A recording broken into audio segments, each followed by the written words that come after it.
नमस्कार दोस्तों। आज हम एक ऐसी गुत्थी सुलझाने वाले हैं जिसने पूरी दुनिया को हैरान में डाल दिया था। द ग्रेटेस्ट एविएशन मिस्ट्री, यानी मलेशियन एयरलाइंस फ्लाइट MH370 की तलाश। सोचिए, एक इतना बड़ा विमान अचानक हवा में कैसे गायब हो सकता है।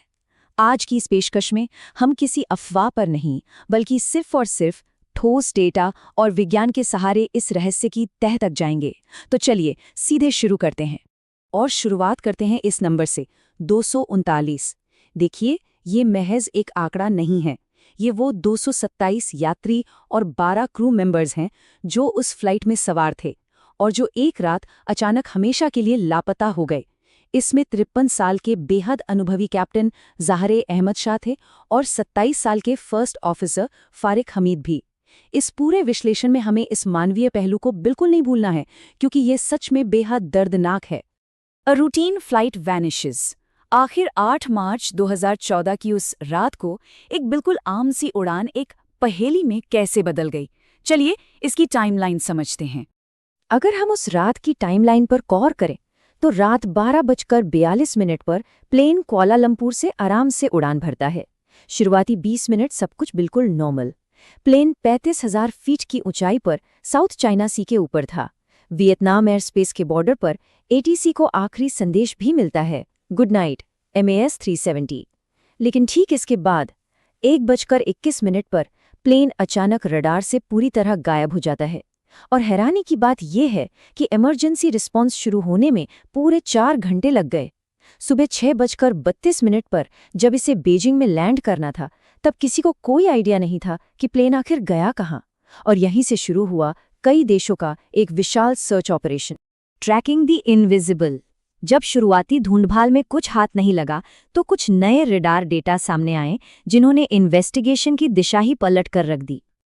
अब इन दोनों रेडार डेटा का अंतर देखिए, ये सच में चौंकाने वाला है। एक तरफ हमारा सिविलियन रेडार कहता है कि साउथ चाइना सी के ऊपर 1:21 पर कांटेक्ट टूट गया, लेकिन मिलिट्री रेडार की कहानी बिल्कुल अलग थी। मिलिट्री डेटा ने रिवील किया कि उस बोइंग 777 ने अचानक एक यू टर्न लिया और अगले 1 घंटे तक, यानी 2:22 तक पश्चिम की दिशा में स्ट्रेट ऑफ मलाक्का के ऊपर से अंडमान और निकोबार आइलैंड्स की तरफ उड़ता रहा। मतलब बीजिंग से बिल्कुल विपरीत दिशा में। इस एक रेवलेशन ने सबको सोचने पर मजबूर कर दिया कि आखिर प्लेन उस रास्ते पर क्यों जा रहा था।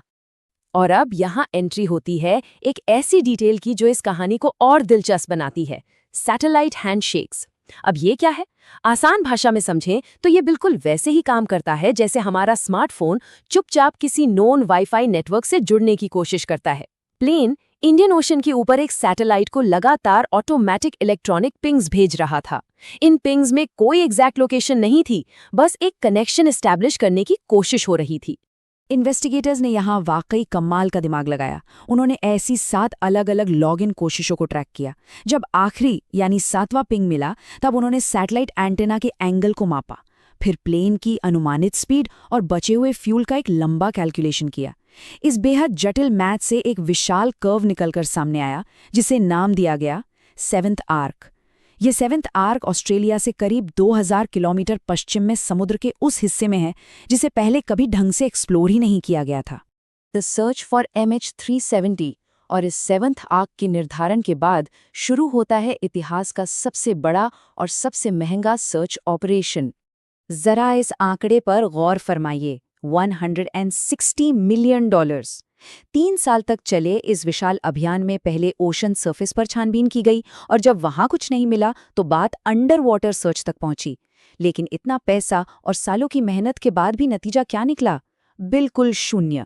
प्लेन का कोई नामो निशान नहीं मिला। बाद में ओशन इन्फिनिटी नाम की एक कंपनी ने नो फाइंड नो फी की शर्त पर एक नई खोज शुरू की, पर उनकी एडवांस सबमरीन्स को भी समुद्र के उन गहरे ज्वालामुखियों और पहाड़ियों के बीच खाली हाथ ही लौटना पड़ा। लेकिन इस घने अंधेरे में आखिरकार एक किरण नजर आई। जुलाई 2015 में मैडागास्कर के पास रियूनियन आइलैंड के किनारे पर प्लेन का एक हिस्सा बहकर आया, जिसे फ्लैपरोन कहते हैं। और ये कोई अकेली घटना नहीं थी। दुनिया भर में अलग अलग जगहों पर बाद में ऐसे करीब 27 टुकड़े मिले। जब इनका ओशन करंट ड्रिफ्ट एनालिसिस किया गया तो एक बात बिल्कुल साफ हो गई कि ये सभी हिस्से उसी 7th आर्क के इलाके से बहकर आए थे। इसने ये तो पक्का कर दिया कि प्लेन समुद्र में ही समाया था। 3 लीडिंग थ्योरीज। फिजिकल मलबा मिलने के बाद हवाई बयानों का दौर खत्म हुआ और जांच सिर्फ 3 मुख्य थ्योरीज पर आकर टिक गई। चलिए इन्हें टटोलते हैं। अगर इन तीनों थ्योरीज का निष्पक्ष विश्लेषण करें तो पहली थ्योरी है पायलट इंटेंट। यहां दावा किया गया कि कैप्टन ज़ाहरेही ने खुद प्लेन को जानबूझकर समुद्र में क्रैश करवाया। इसके पीछे उनके घर पर मिले फ्लाइट सिम्युलेटर और प्लेन का रास्ता बदलने की बात कही गई, लेकिन ऑफिशियल जांच ने इसे पूरी तरह नकार दिया क्योंकि उनका ट्रैक रिकॉर्ड बिल्कुल बेदाग था और आत्महत्या जैसा कोई मोटिव नजर नहीं आया। दूसरी थियरी आई हाईजैकिंग की। प्लेन में 2 यात्री ऐसे थे जिनके पास चोरी के इटालियन और ऑस्ट्रियन पासपोर्ट थे, पर जांच में साफ हुआ कि उनका मकसद सिर्फ यूरोप माइग्रेट करना था। और तीसरी थियरी, जिसे सबसे ज्यादा संभव माना जाता है, वो है हाइपोक्सिया। इस थियरी के मुताबिक अचानक किसी टेक्निकल फॉल्ट या आग के कारण कैबिन में ऑक्सीजन की कमी हो गई। पूरा क्रू बेहोश हो गया और प्लेन ऑटो पायलट पर तब तक उड़ता रहा जब तक उसका फ्यूल खत्म नहीं हो गया। खैर, इस हाइपोक्सिया का असली कारण आज तक साबित नहीं हो पाया है। वैसे हाईजैकिंग वाली थ्योरी को इंटरपोल के इस एक बयान ने पूरी तरह शांत कर दिया। Probably not terrorists. उन 2 यात्रियों का इरादा महज यूरोप जाकर एक नया जीवन शुरू करने का था, ना कि किसी टेरर अटैक को अंजाम देने का। इसलिए हम यहाँ किसी एक थ्योरी का पक्ष नहीं लेंगे, बल्कि तथ्यों को न्यूट्रल ही रखना सबसे बेहतर है। Radio wave solution. अब सालों तक खाली हाथ रहने के बाद साल 2022 में एक नई उम्मीद जागती है, एक ऐसी कटिंग एज तकनीक से जिसने इस रहस्य को देखने का नजरिया ही बदल दिया। ये सच में कमाल की चीज़ है। Retired aerospace engineer Richard Godfrey ने एक तकनीक का इस्तेमाल किया जिसे WSPR-नेट कहते हैं। ये दरअसल एक एमेच्योर रेडियो वेव टेक्नोलॉजी है। होता क्या है कि जब भी कोई प्लेन एटमॉस्फेरिक रेडियो वेव्स के बीच से गुजरता है तो उन सिग्नल्स में एक हल्की सी डिस्टर्बेंस पैदा होती है। रिचर्ड ने एक कंप्यूटर प्रोग्राम की मदद से इन्हीं पुराने रिफ्लेक्टेड रेडियो सिग्नल्स के डिस्टर्बेंसेस को ट्रेस किया और MH370 के उस अनसीन फ्लाइट पाथ का एक मैप तैयार कर लिया। Sounds like science fiction, right? लेकिन ये रियल साइंस है। और इस टेक्नोलॉजी के आधार पर रिचर्ड गॉडफ्री के दावे बेहद ठोस और स्पष्ट हैं। उनका कहना है कि प्लेन और कहीं नहीं बल्कि ठीक उस 7th आर्क के ऊपर ही मौजूद है, समुद्र के करीब 4 किलोमीटर नीचे, एक ऐसी जगह जहां बेहद उखड़-खाबड़ पहाड़ियां और ज्वालामुखी हैं। और सबसे बड़ी बात पता है क्या है? उन्होंने इस लोकेशन को सिर्फ 40 नॉटिकल माइल्स के एक बेहद सटीक दायरे में पिन पॉइंट कर दिया है। उनका दावा है कि अगर इस टारगेटेड इलाके में ठीक से नई खोज की जाए तो हमें जल्दी ही मलबा मिल सकता है।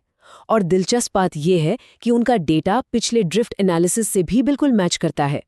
तो आखिर में ये बड़ा सवाल सामने आता है, क्या तकनीक की ये नई लहर वाकई इस 7 आर को मजबूर कर देगी कि वो एविएशन इतिहास का सबसे बड़ा राज हमारे सामने खोल दे? एक सामान्य उड़ान के गायब होने से लेकर समुद्र के उन गहरी अंधेरी खाइयों तक और अब इन रेडियो वेव्स की ट्रेसिंग तक, हमने देखा कि कैसे विज्ञान लगातार इस गुत्थी को सुलझाने की कोशिश कर रहा है। डेटा और नई तकनीक अभी भी नए रास्ते दिखा रही हैं। आज के इस विश्लेषण में बस इतना ही। ऐसे ही किसी और रहस्य को सुलझाने के लिए फिर मिलेंगे। तब तक सवाल पूछते रहिए और नया सीखते रहिए।